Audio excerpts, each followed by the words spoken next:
19장. 예수님께서 여리고에 들어가 거리를 지나시는 중이었습니다. 여리고는 삭개오라는 사람이 있었습니다. 그는 세리장이었고 부자였습니다. 삭개오는 예수님이 어떤 분인지 보려고 하였으나 사람들 때문에 볼 수 없었습니다. 그는 키가 작았던 것입니다. 그는 예수님을 보려고 앞서 달려가서 뽕나무에 올라갔습니다. 왜냐하면 예수님께서 그 길을 지나실 것이기 때문이었습니다. 예수님께서 그곳에 이르러 위를 쳐다보시고 삭개오에게 말씀하셨습니다. 삭개오야, 어서 내려오너라. 오늘 내가 내 집에 묵어야 하겠다. 삭개오가 빨리 내려와 예수님을 기쁘게 맞이했습니다. 사람들은 이것을 보고 모두 수군거렸습니다. 저 사람이 죄인의 집에 묵으려고 들어갔다. 삭개오가 서서 주님께 말씀드렸습니다. 주님, 제 재산의 절반을 가난한 사람들에게 주겠습니다. 그리고 제가 남의 것을 속여 얻은 것이 있으면 4배로 갚겠습니다. 예수님께서 삭개오에게 말씀하셨습니다. 오늘 이 집에 구원이 찾아왔다. 이 사람도 아브라함의 자손이다. 인자는 잃어버린 사람을 찾아 구원하러 왔다. 사람들이 예수님의 말씀을 듣고 있을 때 예수님께서 비유를 들어 말씀해 주셨습니다. 이 비유를 드신 것은 예수님께서 예루살렘에 가까이 오셨으므로 사람들이 곧 하나님 나라가 나타날 것으로 생각하였기 때문입니다. 예수님께서 말씀하셨습니다. 어떤 귀족이 왕위를 받아오려고 먼 나라로 가게 되었다. 그는 10명의 종을 불러 한 문화씩 10문화의 돈을 나누어 주면서 말했다. 내가 돌아올 때까지 장사를 하여라. 그러나 그의 백성들은 그를 미워하여 밀사를 뒤따라 보내어 왕위를 줄 사람에게 말을 전하였다. 우리는 이 사람이 우리의 왕이 되는 것을 원하지 않습니다. 그러나 그 귀족은 왕위를 받아가지고 돌아와서 돈을 맡겼던 종들을 불러 장사를 어떻게 했는지 알아보려고 하였다. 첫 번째 종이 와서 말했다.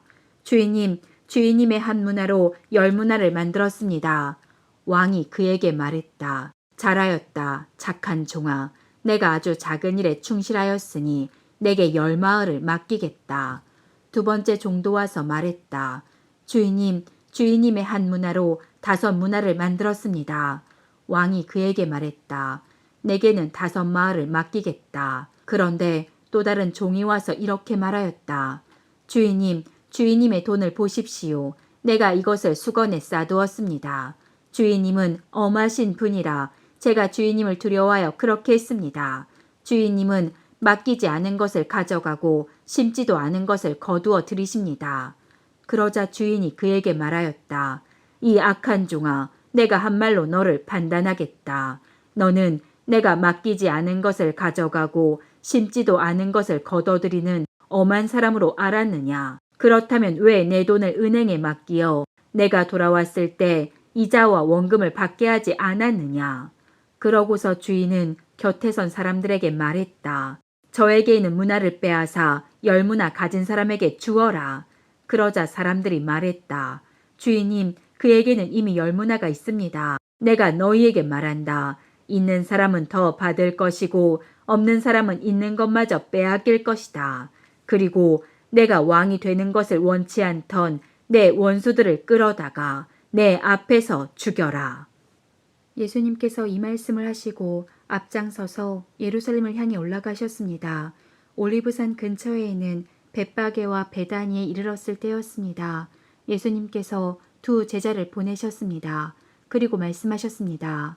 맞은편 마을로 가거라. 그곳에 들어가면 아무도 타보지 않은 나귀 새끼 한 마리가 매어 있는 것을 볼 것이다. 그것을 풀어 이리로 끌고 오너라.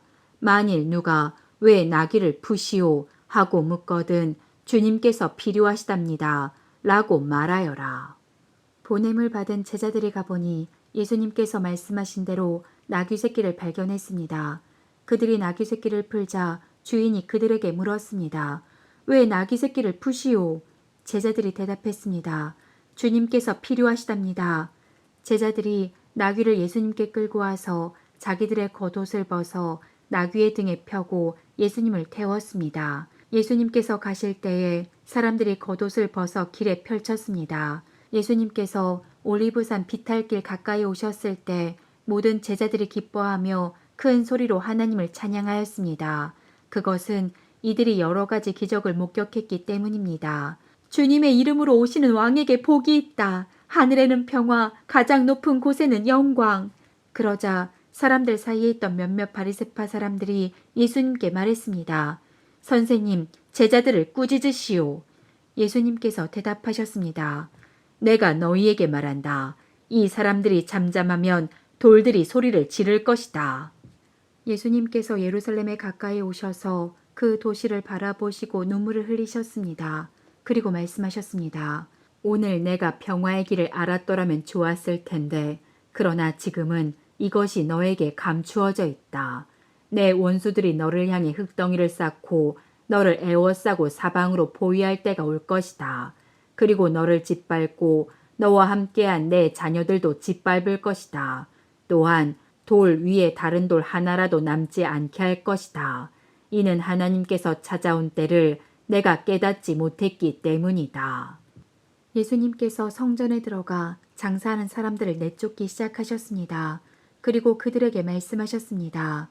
내 집은 기도하는 집이다. 라고 성경에 쓰여 있는데 너희는 이 집을 강도의 소굴로 만들었다. 예수님께서 날마다 성전에서 가르치셨습니다. 그러자 대제사장들과 율법학자들 그리고 백성의 지도자들이 예수님을 죽이려고 하였습니다. 그러나 모든 백성들이 예수님의 말씀을 열심히 듣고 있었으므로 예수님을 죽일 방법을 찾을 수 없었습니다. 20장 예수님께서 성전에서 사람들을 가르치시며 복음을 전하고 계셨습니다. 그때 대제사장들과 율법학자들이 장로들과 함께 예수님께 왔습니다. 그리고 예수님께 말했습니다. 당신이 무슨 권한으로 이런 일을 하는지 우리에게 말해 주시오. 누가 이런 권한을 당신에게 주었소? 예수님께서 그들에게 대답하셨습니다.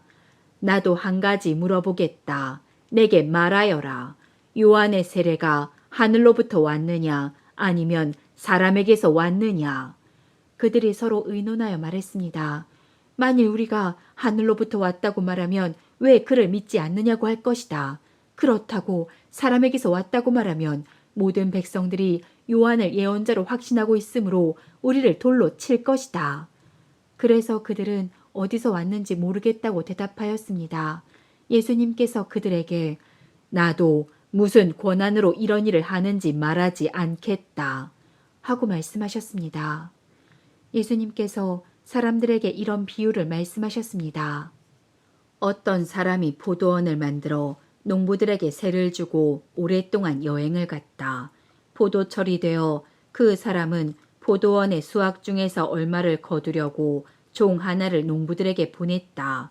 그러나 포도원 농부들은 그를 때리고 빈손으로 돌려보냈다. 주인은 다른 종을 보냈다. 그러나 그 종도 때리고 온갖 모욕을 주고 빈손으로 돌려보냈다. 주인은 세 번째 종을 보냈다. 이 종에게도 농부들이 상처를 입혀 쫓아내었다. 포도원 주인은 말했다. 어떻게 할까? 내 사랑하는 아들을 보내야겠다. 아마도 내 아들은 존경할 것이다. 포도원 농부들이 그를 보고 서로 의논했다. 이 사람은 상속자다. 이 사람을 죽여 유산을 우리가 가로채자.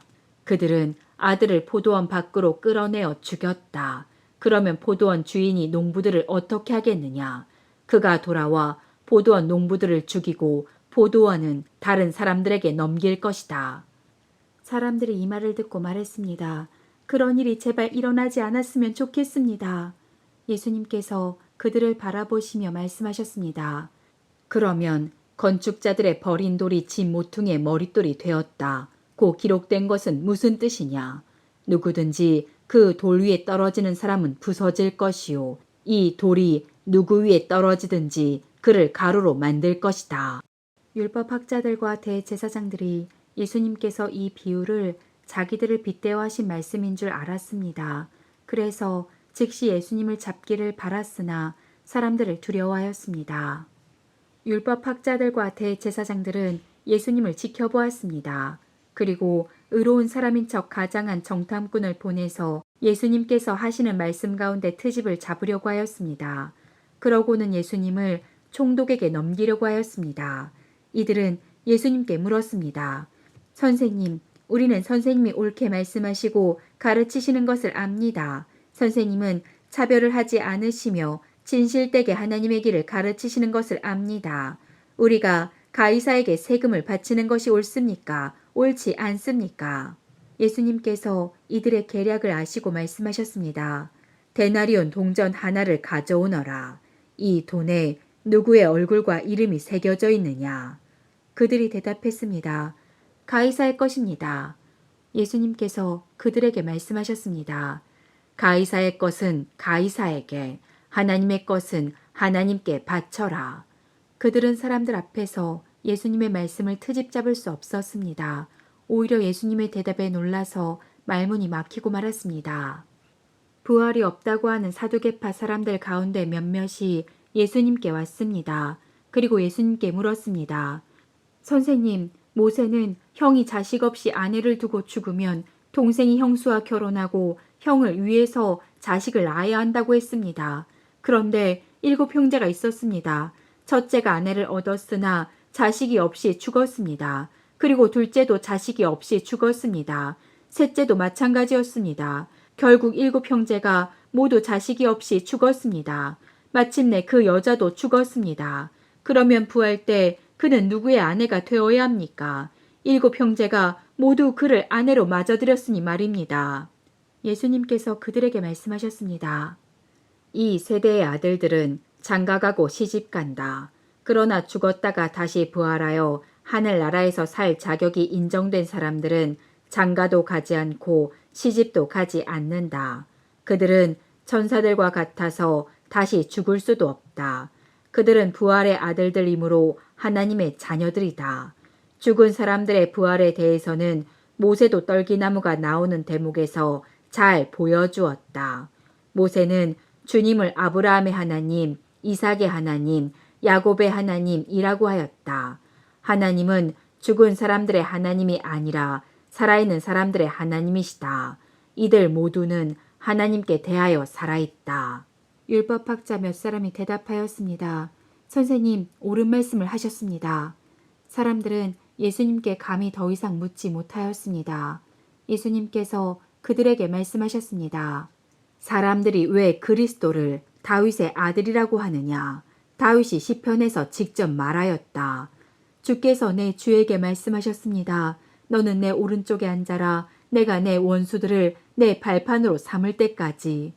다윗이 그리스도를 주님이라고 하였는데 어떻게 그리스도가 다윗의 자손이 되겠느냐?